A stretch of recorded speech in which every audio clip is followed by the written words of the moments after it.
ओम शांति। 7 फरवरी 2025 बाबा के महावाक्य। मीठे बच्चे, तुम्हें चलते फिरते याद में रहने का अभ्यास करना है। ज्ञान और योग, यही मुख्य 2 चीजें हैं। योग माना याद।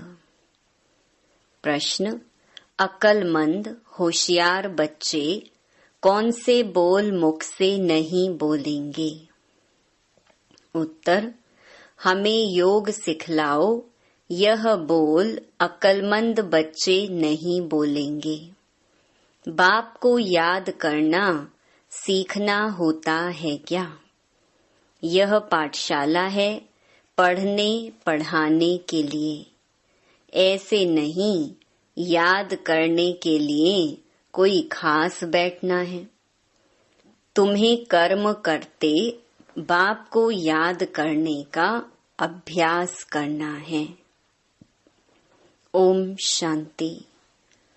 अब रूहानी बाप बैठ रूहानी बच्चों को समझाते हैं।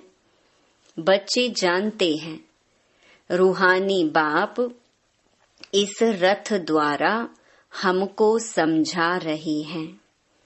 अब जबकि बच्चे हैं तो बाप को व किसी बहन व भाई को कहना कि मुझे बाबा को याद करना सिखलाओ, यह रॉन्ग हो जाता है। तुम कोई छोटी बच्चियां तो नहीं हो ना। यह तो जानते हो मुख्य है रूह, वह तो है अविनाशी। शरीर है विनाशी, बड़ा तो रूह हुआ ना। अज्ञान काल में यह ज्ञान किसको नहीं रहता है कि हम आत्मा हैं, शरीर द्वारा बोलते हैं। देह अभिमान में आकर ही बोलते हैं मैं यह करता हूँ। अभी तुम देही अभिमानी बने हो, जानते हो आत्मा कहती है मैं इस शरीर द्वारा बोलती हूँ, कर्म करती हूँ। आत्मा मेल है। बाप समझाते हैं यह बोल बहुत करके सुने जाते हैं। कहते हैं हमको योग में बिठाओ। सामने एक बैठते हैं इस ख्याल से कि हम भी बाबा की याद में बैठें, यह भी बैठें। अब पाठशाला कोई इसके लिए नहीं है, पाठशाला तो पढ़ाई के लिए है। बाकी ऐसे नहीं यहाँ बैठकर सिर्फ तुम्हें याद करना है। बाप ने तो समझाया है चलते फिरते उठते बैठते बाप को याद करो। इसके लिए खास बैठने की भी दरकार नहीं। जैसे कोई कहते हैं राम राम कहो, क्या बिगर राम राम कहे याद नहीं कर सकते हैं? याद तो चलते फिरते कर सकते हैं। तुमको तो कर्म करते बाप को याद करना है।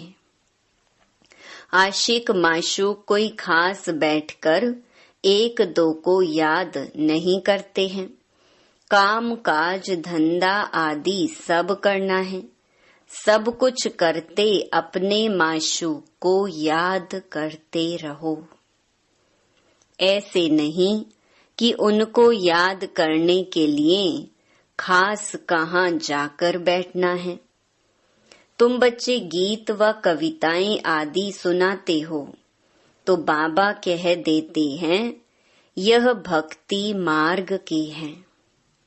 कहते भी हैं शांति देवा, सो तो परमात्मा को ही याद करते हैं, ना कि श्री कृष्ण को। ड्रामा अनुसार आत्मा अशांत हो पड़ी है तो बाप को पुकारती है, क्योंकि शांति सुख ज्ञान का सागर वह है। ज्ञान और योग मुख्य दो चीजें हैं। योग माना याद। उन्हों का हठ योग बिल्कुल ही अलग है।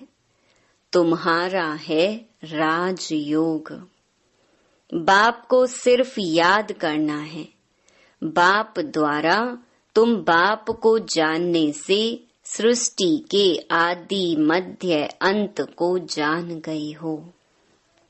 तुमको सबसे बड़ी खुशी तो यह है कि हमको भगवान पढ़ाते हैं। भगवान का भी पहले पहले पूरा परिचय होना चाहिए। ऐसा तो कभी नहीं जाना कि जैसे आत्मा स्टार है वैसे भगवान भी स्टार है। वह भी आत्मा है, परंतु उनको परम आत्मा सुप्रीम सोल कहा जाता है। वह कभी पुनर्जन्म तो लेते नहीं हैं। ऐसे नहीं कि वह जन्म मरण में आते हैं, नहीं, पुनर्जन्म नहीं लेते हैं। खुद आकर समझाते हैं मैं कैसे आता हूँ। त्रिमूर्ति का गायन भी भारत में है। त्रिमूर्ति ब्रह्मा विष्णु शंकर का चित्र भी दिखाते हैं। शिव परमात्माए नमः कहते हैं ना। उस ऊंच ते ऊंच बाप को भूल गए हैं, सिर्फ त्रिमूर्ति का चित्र दे दिया है। ऊपर में शिव तो जरूर होना चाहिए, जिससे यह समझें कि इनका रचयिता शिव है। रचना से कभी वर्षा नहीं मिल सकता है। तुम जानते हो ब्रह्मा से कुछ भी वर्षा नहीं मिलता। विष्णु को तो हीरे जवाहरों का ताज है ना। शिव बाबा द्वारा फिर पैनी से पाउंड बने हैं। शिव का चित्र ना होने से सारा खंडन हो जाता है। ऊंच ते ऊंच है परम पिता परमात्मा, उनकी यह रचना है। अभी तुम बच्चों को बाप से स्वर्ग का वर्षा मिलता है 21 जन्मों के लिए। भल वहाँ फिर भी समझते हैं लौकिक बाप से वर्षा मिला है। वहाँ यह पता नहीं कि यह बेहद के बाप से पाई हुई प्रारब्ध है। यह तुमको अभी पता है। अभी की कमाई वहाँ 21 जन्म चलती है। वहाँ यह मालूम नहीं रहता है। इस ज्ञान का बिल्कुल पता नहीं रहता। यह ज्ञान न देवताओं में है न शूद्रों में रहता है। यह ज्ञान है ही तुम ब्राह्मणों में। यह है रूहानी ज्ञान। स्पिरिचुअल का अर्थ भी नहीं जानते हैं। डॉक्टर ऑफ फिलॉसफी कहते हैं, डॉक्टर ऑफ स्पिरिचुअल नॉलेज एक ही बाप है। बाप को सर्जन भी कहा जाता है ना। साधु सन्यासी आदि कोई सर्जन थोड़े ही हैं। वेद शास्त्र आदि पढ़ने वालों को डॉक्टर थोड़े ही कहेंगे। भल टाइटल भी दे देते हैं, परंतु वास्तव में रूहानी सर्जन है एक बाप। जो रूह को इंजेक्शन लगाते हैं वह है भक्ति। उनको कहना चाहिए डॉक्टर ऑफ भक्ति, अथवा शास्त्रों का ज्ञान देते हैं। उनसे फायदा कुछ भी नहीं होता, नीचे गिरते ही जाते हैं। तो उनको डॉक्टर कैसे कहेंगे? डॉक्टर तो फायदा पहुंचाते हैं ना। यह बाप तो है अविनाशी ज्ञान सर्जन। योग बल से तुम एवर हेल्दी बनते हो। यह तो तुम बच्चे ही जानते हो, बाहर वाले क्या जाने। उनको अविनाशी सर्जन कहा जाता है। आत्माओं में जो विकारों की खाद पड़ी है उसे निकालना, पतित को पावन बनाकर सद्गति देना, यह बाप में शक्ति है। ऑलमाइटी पतित पावन एक फादर है। ऑलमाइटी कोई मनुष्य को नहीं कह सकते हैं, तो बाप कौन सी शक्ति दिखाते हैं? सर्व को अपनी शक्ति से सद्गति दे देते हैं। उनको कहेंगे doctor of spiritual knowledge, doctor of philosophy.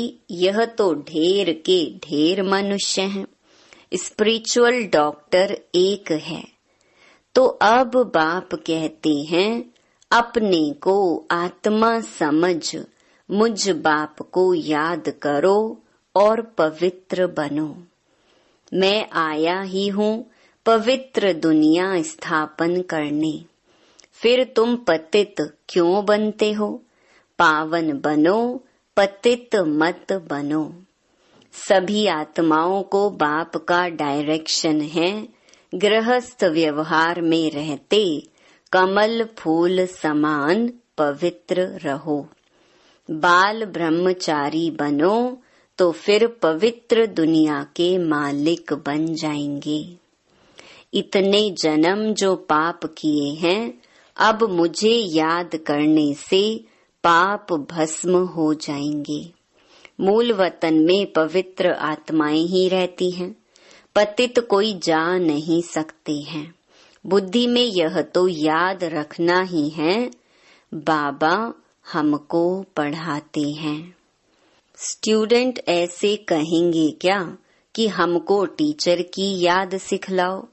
याद सिखलाने की क्या दरकार है? यहाँ संदली पर कोई ना बैठे तो भी हर्जा नहीं है। अपने बाप को याद करना है। तुम सारा दिन धंधे धोरी आदि में रहते हो तो भूल जाते हो, इसीलिए यहाँ बिठाया जाता है।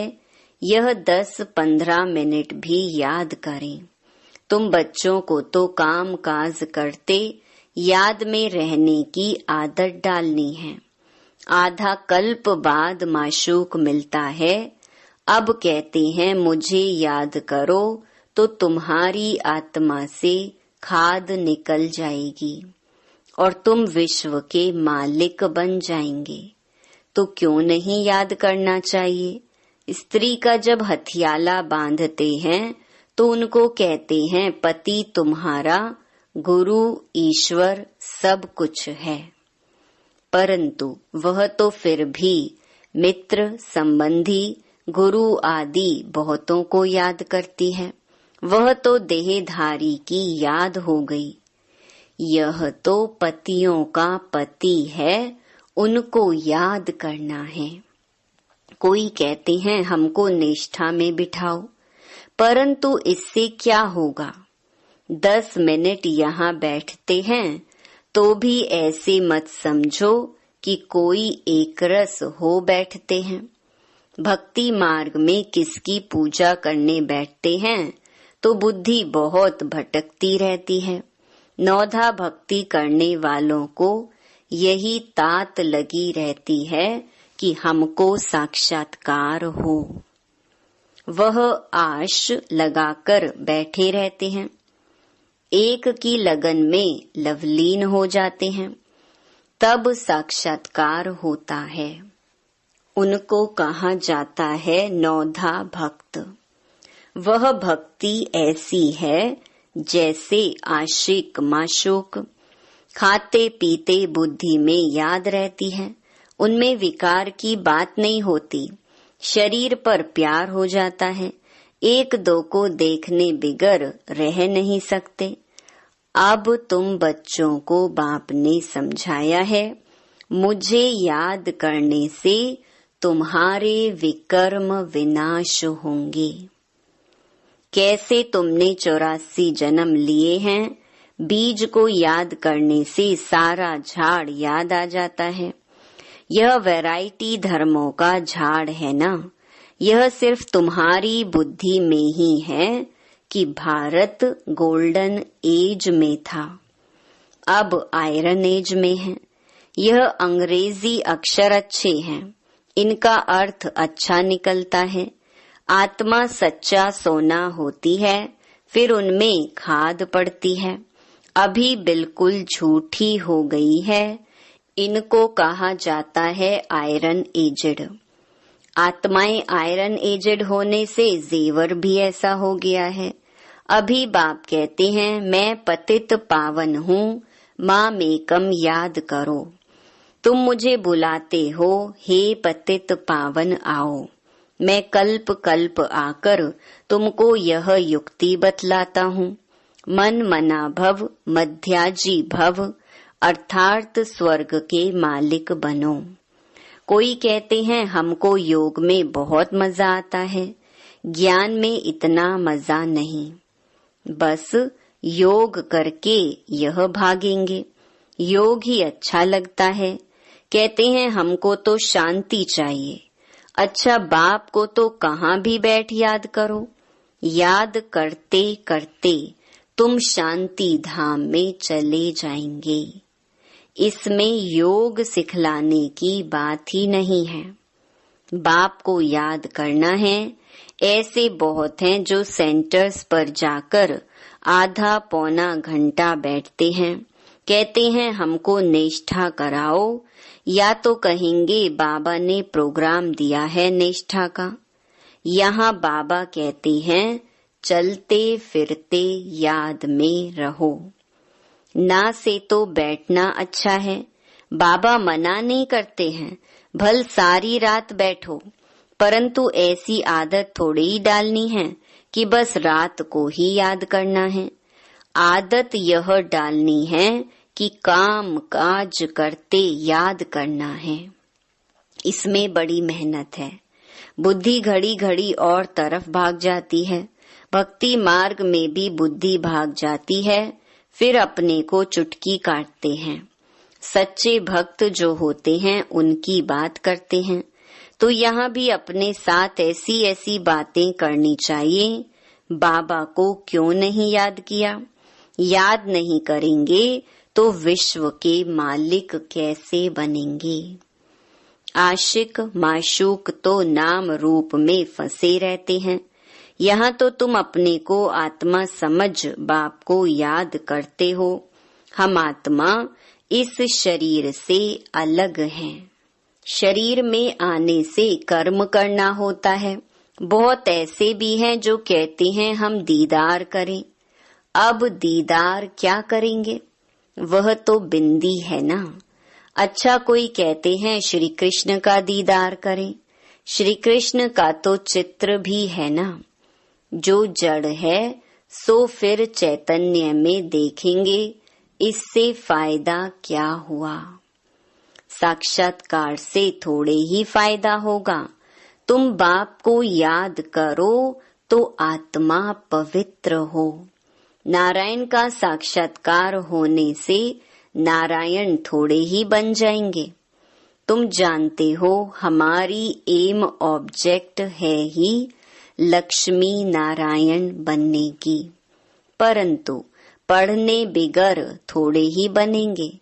पढ़कर होशियार बनो, प्रजा भी बनाओ, तब लक्ष्मी नारायण बनेंगे। मेहनत है।